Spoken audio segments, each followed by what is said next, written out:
Shalom, selamat siang semuanya. Siang Ibu. Bu. Apa kabar? Baik dan luar biasa, Bu. Ya, puji Tuhan ya, jikalau kalian dalam keadaan yang baik. Nah, sebelum memulai akan pembelajaran kita pada hari ini, alangkah lebih baiknya jika kita mengundang Tuhan di dalam doa. Ketua kelas, silakan memimpin kita di dalam doa. Berdoa dimulai. Berdoa selesai. Baik, Ketua kelas, jumlah siswa di kelas ini ada berapa? 38, Ibu. Apakah ada yang tidak hadir? Ada yang tidak hadir kok. Hadir semua, Bu. Ya, bagus ya.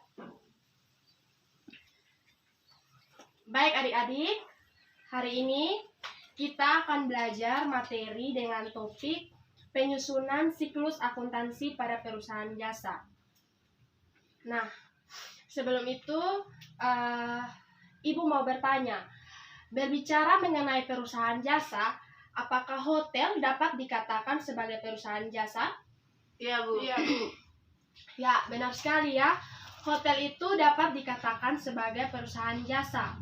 Nah, contohnya itu katakanlah jika Santi ingin berlibur ke Pulau Bali dan di sana ia ingin menginap di sebuah hotel. Nah, otomatis di hotel tersebut akan memberikan Santi sebuah pelayanan. Nah, jasa kita menawarkan jasa kepada orang lain, otomatis kita juga harus melayani orang tersebut. Itu tidak dapat dikatakan jasa tanpa adanya sebuah pelayanan.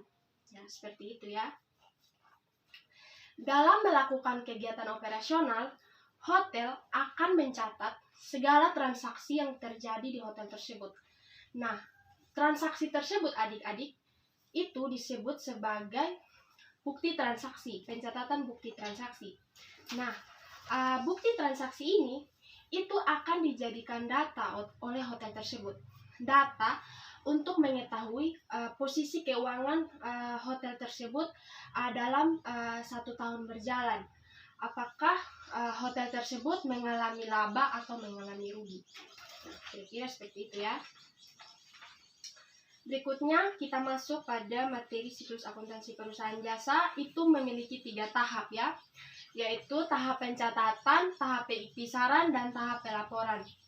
Nah, sebelum itu Ibu akan menjelaskan alangkah lebih baik sebelum kita masuk pada materi ini, kita harus mengetahui dulu apa itu perusahaan jasa. Jadi adik-adik, perusahaan jasa itu adalah perusahaan yang kegiatan utamanya melayani masyarakat dengan memproduksi sesuatu yang tidak berwujud, atau kita hanya dapat merasakan manfaatnya saja, wujudnya itu tidak dapat kita rasakan. Adapun karakteristik dari perusahaan jasa itu sendiri, yang pertama itu tidak berwujud. Nah, seperti yang Ibu bilang tadi, tidak berwujud atau manfaatnya saja yang dapat kita rasakan, wujudnya itu tidak ada. Kemudian berikutnya itu berubah-ubah, tidak dapat dipisahkan dan tidak dapat kita simpan. Nah, berikutnya ada mekanisme debit dan kredit. Nah, dalam akuntansi, setiap pencatatan yang terjadi itu adik-adik, itu akan melibatkan 2 sisi ya, yaitu sisi debit dan sisi kredit. Nah, di sini coba adik-adik perhatikan. Di sini ada tabel dengan mekanisme debit dan kreditnya. Yang pertama itu ada akun harta. Nah, harta ini adik-adik, proses pencatatannya, jika ia bertambah akan kita catat di sisi debit, dan jika mengalami pengurangan akan kita catat di sisi kredit, dan saldo normalnya itu akan kita catat di sisi debit. Kemudian akun berikutnya ada akun hutang, modal, dan juga pendapatan. Nah, jika bertambah akan kita catat di sisi kredit, dan jika berkurang akan kita catat di sisi debit, dan saldo normalnya itu akan kita catat di sisi kredit ya. Berikutnya akun yang kelima ini akun beban. Jika bertambah proses pencatatannya itu akan kita catat di sisi debit, dan jika berkurang akan kita catat di sisi kredit. Sedangkan saldo normalnya itu berada di sisi debit. Seperti itu ya. Mungkin sampai di sini ada yang ingin bertanya atau ada yang kurang paham dengan penjelasan Ibu? Tidak, Bu. Oke, kita lanjut pada materi berikutnya, yaitu jurnal umum ya. Pertama itu ada pengertian jurnal. Jurnal adalah suatu buku harian di mana kita mencatat segala transaksi itu secara historis dan secara kronologis, adik-adik. Maksudnya itu pencatatannya di jurnal tersebut akan kita catat sesuai dengan tanggal terjadinya transaksi. Misalnya dari tanggal 1 sampai tanggal 30 atau tanggal 31 seperti itu, secara kronologis ya. Kemudian dalam jurnal tersebut akan kita catat dengan berdasarkan dengan bukti-bukti, dengan menyebutkan akun mana yang akan kita debit atau akun mana yang akan kita kredit seperti itu. Adapun fungsi dari jurnal itu sendiri, dari jurnal umum ya, yang pertama itu ada fungsi mencatat, fungsi historis, fungsi informasi, analisis, dan instruksi. Yang pertama itu fungsi mencatat. Artinya adik-adik, jurnal itu merupakan sebuah tempat di mana kita akan mencatat segala transaksi yang terjadi di perusahaan tersebut. Seperti itu. Kemudian sebagai fungsi historis, seperti yang kita sudah dengar tadi yang Ibu jelaskan di pengertiannya, historik itu artinya kita mencatat transaksi yang terjadi itu secara berurutan, mulai dari tanggal terjadinya transaksi sampai dengan tanggal berakhirnya transaksi. Seperti itu ya.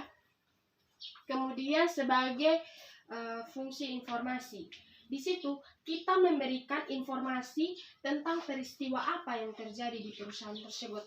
Apakah kasnya berkurang atau kasnya itu bertambah, atau apakah modal di perusahaan tersebut mengalami penambahan atau mengalami pengurangan. Nah, kira-kira seperti itu ya. Kemudian fungsi analisis. Di sini jurnal berfungsi sebagai tempat di mana kita menganalisis apakah akun ini harus kita catat di debit atau apakah akun ini harus kita catat di kredit. Nah, di situ maksud dari fungsi analisis ya. Kemudian yang terakhir itu ada fungsi instruksi, di mana jurnal itu berfungsi untuk memerintah untuk pencatatan akuntansi berikutnya untuk kita posting ke buku besar. Ya, seperti itu. Kemudian di sini adik-adik perhatikan, di sini ada bentuk jurnal umum ya.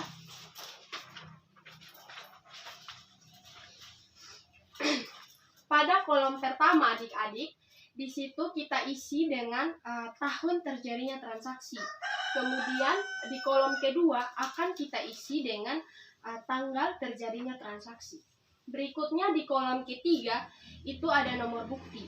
Nah, nomor bukti ini biasanya dalam setiap kejadian, dalam setiap transaksi yang terjadi di suatu perusahaan, biasanya nomor buktinya itu kadang tidak ada ya. Jadi jika adik-adik temukan soal atau jenis transaksi yang tidak ada nomor buktinya, silakan adik-adik kosongkan saja.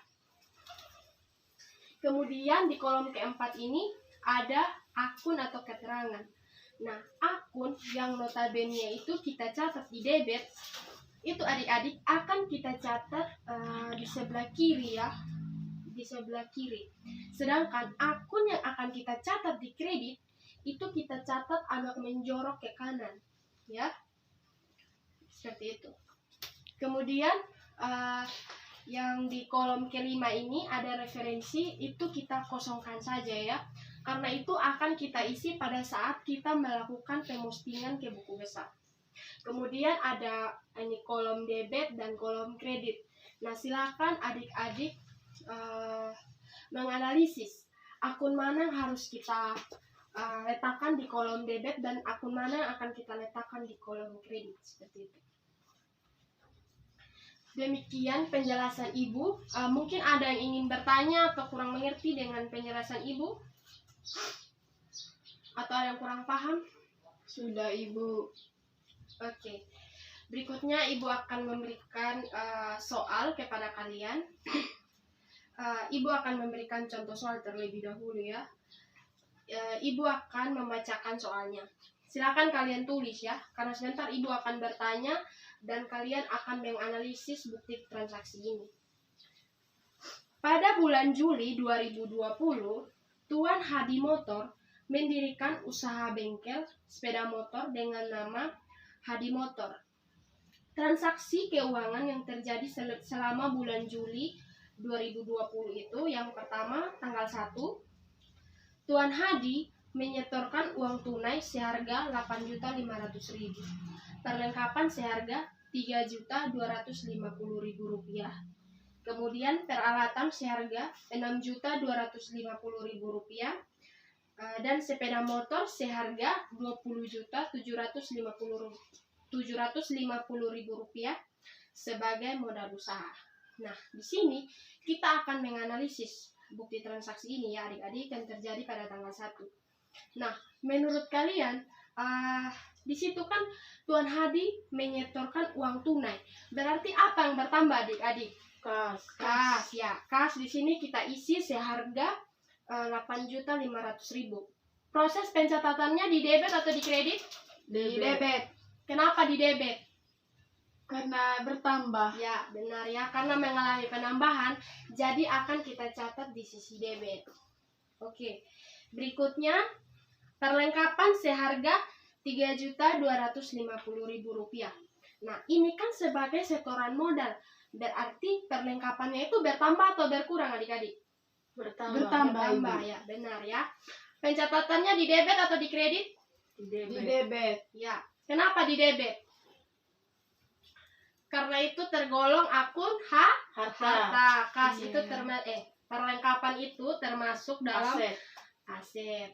Nah, dalam aset itu digolongkan menjadi ada aktiva lancar dan aktiva tetap ya. Oke.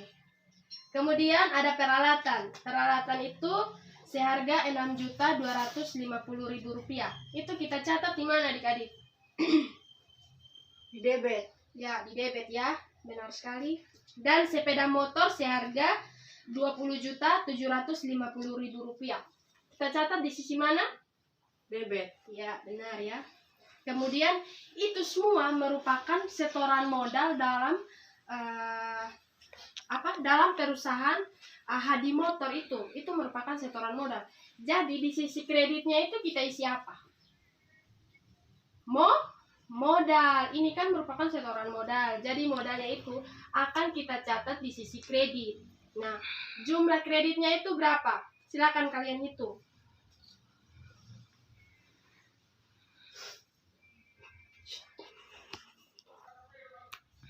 Oke. Di modalnya itu kita isi berapa adik-adik? Rp38.750.000. Oke. Jadi modalnya itu kita dapat dari total dari debit itu ya, kita hitung semuanya berapa, terus kita masukkan di kolom kredit seperti itu. Nah, berikutnya Ibu akan memberikan tugas kepada kalian. Nah, kalian di sini akan membentuk kelompok dan kalian akan mendiskusikan ini secara bersama-sama. Nah, kenapa Ibu membentuk kelompok diskusi? Karena ini kan berkaitan dengan akuntansi toh. Jadi sekarang ini waktunya kalian. Jika ada yang kalian tidak mengerti, silakan kalian diskusikan dengan teman-teman kalian. Karena di saat nanti kalian sudah ujian, kalian tuh harus mandiri. Tidak bisa lagi kalian bertanya ke teman-teman kalian, ini catatnya di mana ya? Ini bagaimana ya? Itu tidak bisa lagi. Jadi sekarang selagi Ibu memberikan waktu untuk kalian bekerja sama, silakan kalian manfaatkan dengan baik ya. Jadi itu Ibu akan minta kalian bentuk 5 kelompok. Nanti ketua kelas yang akan mengatur anggota kelompoknya. Siap, Bu. Oke. Jadi Ibu akan membagikan dari tanggal berapa kelompok 1 akan kerjakan. Oke, kelompok 1 itu akan mengerjakan transaksi dari tanggal 2 sampai dengan tanggal 6. Kemudian kelompok 2 ini ditulis ya. Kemudian kelompok 2 akan mengerjakan transaksi dari tanggal 9 sampai dengan tanggal 13. Kemudian kelompok 3 dari tanggal 16 sampai dengan tanggal 19. Kelompok 4 akan mengerjakan transaksi dari tanggal 24 sampai dengan tanggal 31. Ibu ralat ya, tadi maksudnya 4 kelompok saja, bukan 5 kelompok. Ya, nanti ketua kelas silakan dibentuk anggota kelompoknya. Baik, demikian pertemuan kita pada hari ini. Mungkin ada yang ingin bertanya? Atau ada yang kurang mengerti dengan penjelasan Ibu? Tidak, Bu. Tidak, Bu. Oke, baik. Nah, demikian pertemuan kita pada hari ini. Ibu mohon maaf apabila ada... Oke, adik-adik, demikian pertemuan kita pada hari ini. Ibu mohon maaf apabila ada perkataan Ibu yang kurang berkenan di hadapan adik-adik. Sampai jumpa minggu depan. Dan selamat siang. Tidak lupa kita harus menutupnya dengan doa ya. Ketua kelas silakan memimpin doa. Berdoa dimulai, berdoa selesai. Oke, kelas selesai ya. Silakan kalian beristirahat. Terima kasih, Terima kasih, Bu.